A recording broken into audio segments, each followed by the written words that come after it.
Alright. Okay. Ito yung Click 125 na tunog helicopter. Okay, yun o. Yun na yung bagong tensioner. Kinabit na natin. Testingin natin kung tunog helicopter pa. Okay. Wala na.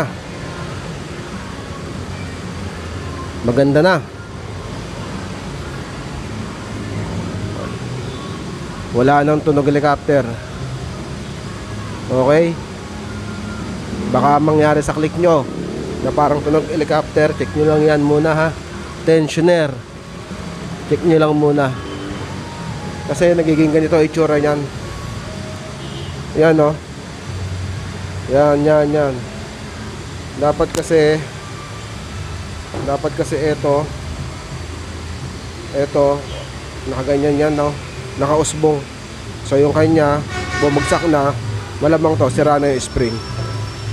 So pag na-encounter nyo sa click nyo, check nyo lang yung tensioner muna.